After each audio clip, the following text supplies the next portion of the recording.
Hey, what's up, Wealth family? Listen, today I'm going to talk about how I built a six-figure crypto portfolio in 1 year. And I'm just going to tell you right now, it was not because I picked some secret coin or timed the market perfectly.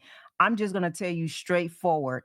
The reason why I was able to build a crypto portfolio that excelled six figures in 1 year is because I stopped eating out. That's it. Nothing fancy, no trading strategy, no overnight win. I just made a decision instead of feeding my cravings that I was going to feed my future. And I'm going to tell you how to do the same thing. But that one small habit completely changed everything about how I handled money because it was never really about the food. It was about the mindset behind every dollar I was spending. Okay. Now, first of all, let me just say this quick reminder before we get into it. This is not financial advice. I'm sharing what worked for me and what I learned along the way and how it changed my relationship with money. And if you like conversations like this about wealth and mindset, go ahead and hit that like button for me. It helps the videos, it helps the algorithm. That's how you can help me. I appreciate it. And if you're not subscribed yet, I'm telling you, I'm going to be dropping some nuggets that you're going to want to hear. If you want to plan to become wealthy, go ahead and hit that subscribe button because I'm going to help you to know exactly how to do that. And again, this is for educational purposes only. Now, listen, I remember the day that it clicked for me.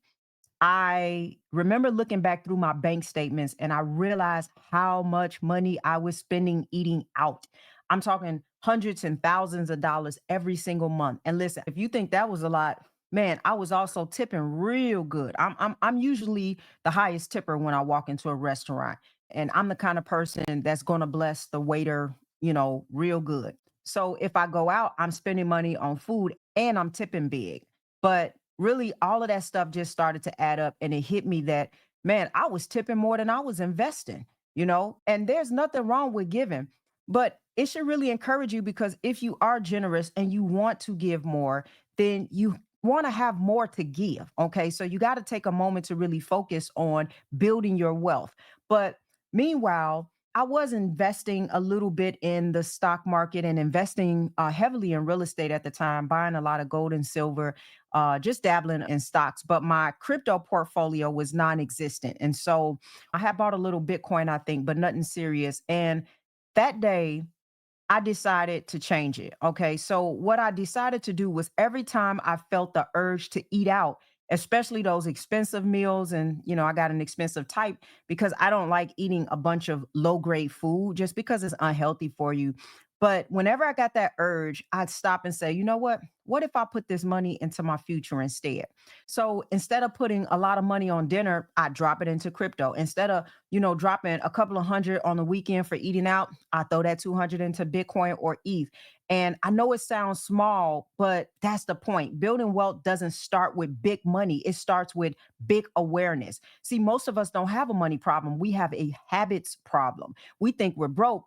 But really, we're just spending unconsciously. And I know because I used to do it too. And it doesn't matter if you're already investing, there's probably still areas that you can improve in. And so if you don't start to analyze these areas, then you're going to be in what you call a financial autopilot. Wake up, scroll, spin, repeat, wake up, scroll, spin, repeat. And the dangerous part is it's going to feel normal to you. You're not even thinking, you're just doing. But I finally paused long enough to see my patterns and I realized I wasn't lacking opportunity, I was leaking discipline.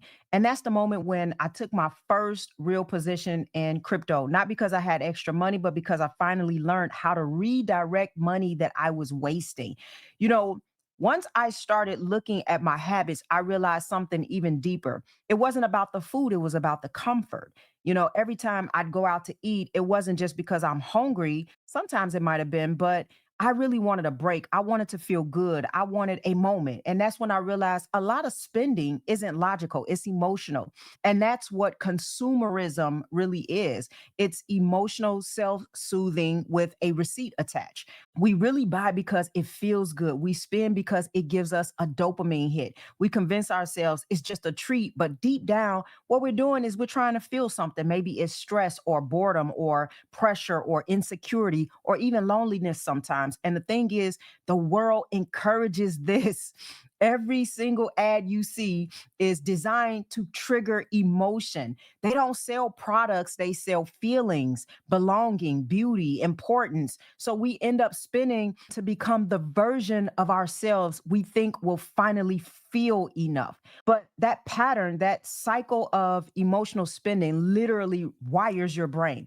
You start associating money with comfort instead of creation. Every time you get paid, your brain remembers, oh, this is the part where we feel good.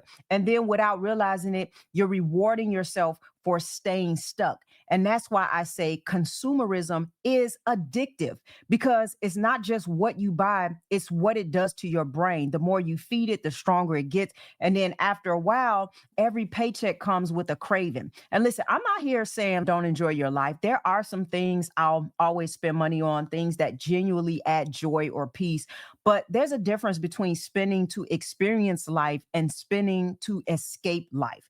Once I saw the difference, everything started to change and I stopped judging myself for how I used to spend and I just started getting curious. Why was I doing this? What was I trying to feel? Because, see, when you can name that emotion behind your spending, you can finally change the pattern.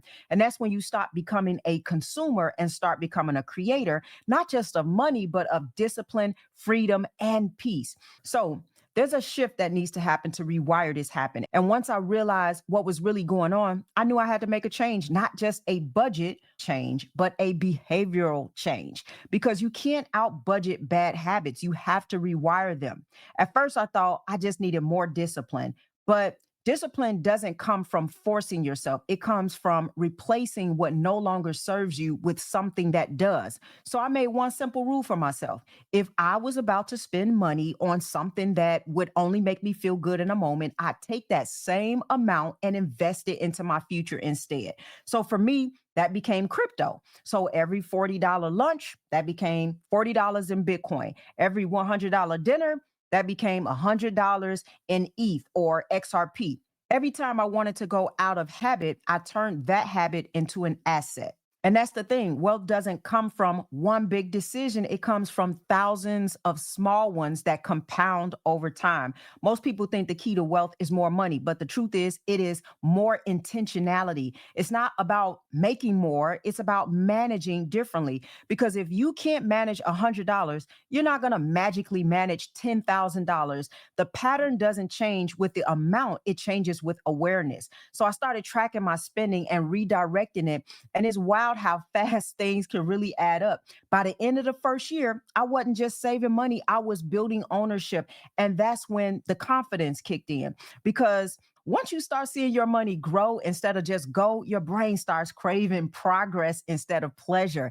And that's how you rewire it. You don't fight the dopamine, you just redirect it. Instead of rewarding yourself for consuming, you reward yourself for creating. You start to enjoy watching your portfolio grow more than watching your plate arrive, right? It is really a dopamine rush when you can look at your portfolio and see what's happening in the growth process. And that shift, that mental flip, that's what built my six-figure crypto portfolio in a year. Not just luck, not just timing, but just small decisions made consistently from a new level of awareness. And so the challenge is you got to find your own eating out habit, your own version of my eating out habit, because we've all got one. That thing that is quietly draining our potential, not because it's bad, but because it's unconscious. And for me, it was eating out. For you, it might be Starbucks every morning. Maybe it's impulse buying on Amazon, Uber Eats every night, or those $300 treat weekends that may happen twice a month. Maybe you're constantly going out of town. You're constantly going to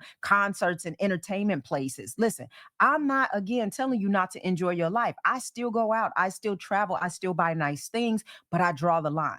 Because when you start treating every dollar like an employee that should be working for you, you stop spending out of impulse and you start spending with more intention. So here's the challenge. For the next 30 days, track that one habit. And every time you feel the urge to swipe your card, just pause and ask, hey, do I really need this right now? Or do I want freedom later?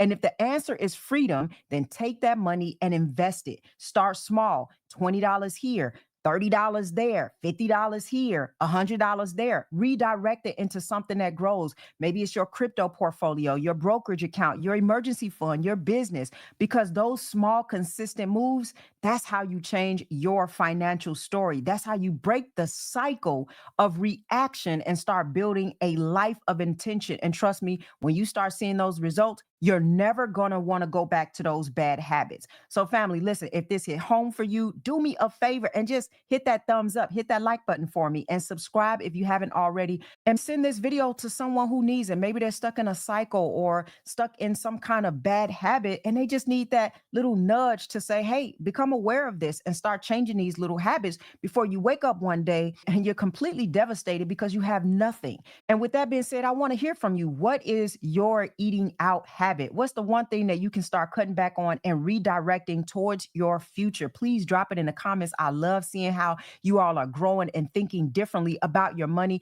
And also, before you head out, make sure you check out the links in the description. We got some great resources down there. Our community link, if you want to connect with others who are serious about building wealth the healthy way. Plus, there's some educational programs and tools to help you grow your wealth IQ and become more financially confident and intentional. And of course, that does include our link to our coaching program that'll help you to learn how to not just save money, but how to build it, multiply it, and master your mindset. And so that's done inside our wealth challenge. The link is in the description. Make sure you take a look and listen. Don't underestimate the principle of small habits building big lives. Stay wise, stay grounded, and keep building wealth the healthy way. I'll see you in the next video.